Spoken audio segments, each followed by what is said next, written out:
Okay, hi Emmy. Thank you for helping me with this training. Hi everyone, this is Emmy, our underwriter. Today I'm going to go over some questions here so you can learn along with me regarding FHA Streamlines, okay? Because there's a few things that changed since the last time we did Streamlines, and I just want to go over a couple facts that I'm aware of, and then I'm going to ask you some questions regarding Streamlines. So one thing to note is in the past, when we did Streamlines, everyone tried to fund the loan at the end of the month. So the first thing is, the reason why people did that before in the past is because FHA on their payoff required, if you go one day into the new month, they required the payoff to add a full 30 days of interest to the end of the month. That is no longer the case if your loan was originated and funded post 2009. I think that's correct. Post 2009, June 30th. So if your FHA loan was after that date, we shouldn't really have to worry about closing the loan at the end of the month. We can close it any day of the month. Is that correct, first of all, Emmy? Or is it You can, but I think what a lot of people do, why they fund end of the month, is because closing costs. Because you can't, because of the closing, the per diem interest on the new loan. So if you close more towards end of the month, the per diem is less. Got it. So what they're worried about is the closing costs, because you cannot finance any prepaid or any closing costs into the loan amount. So that's one of the cases why they aim for end of the month. Got it. Mm-hmm. So what can you finance? What can the loan amount include? Just so you can only sorry to cut you off. You can only finance the unpaid principal balance of the payoff, the interest on the payoff. Up max is 2 months on interest on the payoff demand, and max is 2 months of the prorated MI on the payoff demand. So the loan amount is based on the payoff demand, basically. Okay, now this is the question that I get all the time. Mm-hmm.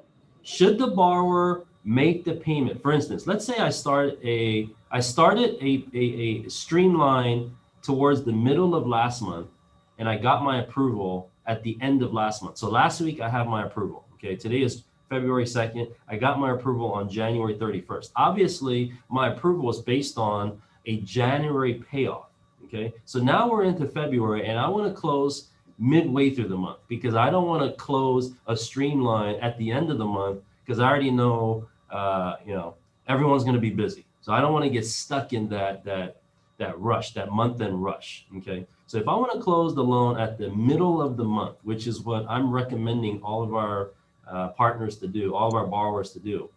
Okay. Do I want to make the February payment, or does that not matter? That's the big question that I have.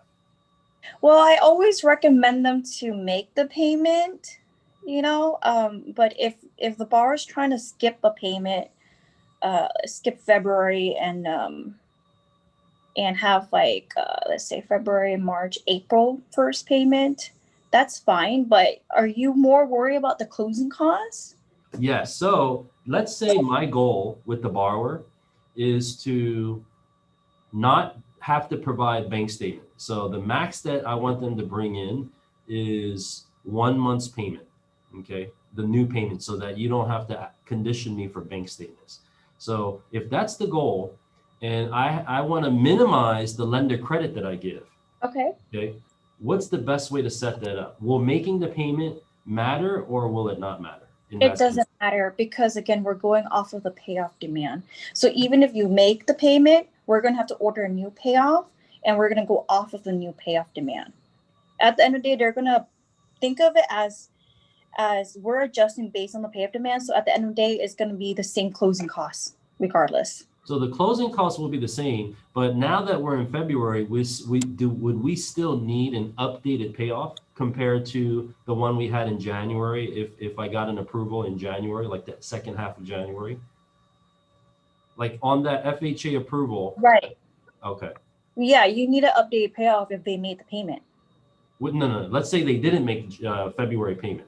So Okay. I already have my approval for, let's say, last month, the end of last month, you gave me an approval, let's say, okay? Mm-hmm. Can I use that same approval going into now this month, and I want to fund it this month, let's say before or by the 15th? Do I need an updated payoff, and will that make a difference? Well, it depends on what your payoff is. If your payoff is good in the terms where your January payment is made, I can use that same payoff, which is fine. Ah, okay. Yeah. So if the payoff of January included the January payment already factored in, then Correct. I can use that same payoff. Yes. But if I didn't make the January payment and that payoff in January didn't include it, then I need to make that, and I made the payment after we received that payoff, then we need a new updated payoff. Correct. Got it. That was the missing piece. Okay. So then at that point, let's just say we had the payoff after the January payment was made. Now we can use the same payoff. Now going into this month, what is the max that from your experience? Now I know impounds may have to do this, so maybe you can give me some information on this, but what do you find that the closing costs plus like the funds required to close, if the borrowers only bring in one payment, is it usually just the fees, or are there other things that have to be added, especially in the month of February? It's gonna be the closing costs. It's gonna be the lender fees, Mhm. the escrow fees, the credit fee, $100. I would say about 3,000 in just closing costs. Okay. And then impounds is going to be like right now, let's say we're collecting the second half property tax right now. Up So front. that's part of closing costs too, prepaid closing costs upfront. Okay. So Okay. you're going to factor that in now that we're heading into the second half of the property tax. So we're collecting that, and then we're collecting 2 months impounds on property tax. And then for insurance, it's just count the whole premium for now, but usually we adjust it based on when the effective date of the insurance is. So I would say, I mean, depending on your tax amount and everything, it could range from like 5 to like 8,000 closing costs. Got it. Yeah. So okay, that makes sense. However, the borrower will be getting that money back, the 6 months, because most likely it's sitting in their current lender's Correct. account, right? Okay. Yes. Yeah. So they're gonna get a escrow refund from the current lender. Okay. So February is one of those months where funds to close, the cost to bring in, the money required to close, not the cost, but the money required to come in could be pretty high, just like November. Correct. Yes. Because there's a high amount of taxes that are due. Mm-hmm. Okay. And then if I want to go in strategically, not requiring bank statements, then the max that I can charge, or the max that I should advise my borrower to bring in, is their 1 month payment, and then the rest I have to expect to credit as a lender credit. Yes. I have that down right. Okay. Mm-hmm. All right. I think I get it. So it's going to be, now, if I'm willing to cover all of that, is it still possible that the borrower doesn't show any bank statements, and is it possible to close a streamline with the borrower bringing nothing in, as long as I'm willing to cover it with all the lender credits? Yeah, if you're willing to cover all the closing costs, the prepaid taxes and everything, then yes, it's going to be zero for the It is possible. borrower. Mm-hmm. Okay. There isn't a scenario where, even if I tried to cover everything, where you will require that the borrower bring in something, right? There's no scenario like Well, that. the only time that we require borrower to bring in something if they have delinquent taxes. Got it. Delinquent taxes. Okay. Yeah. So anything That that's we can't delinquent, cover. we can't cover. Got it. Okay. But outside of delinquent taxes, we could cover, and then in order to not require bank statements, we could have the borrower commit to at least bringing in one payment of new payment amounts. That's correct. Yes. Okay.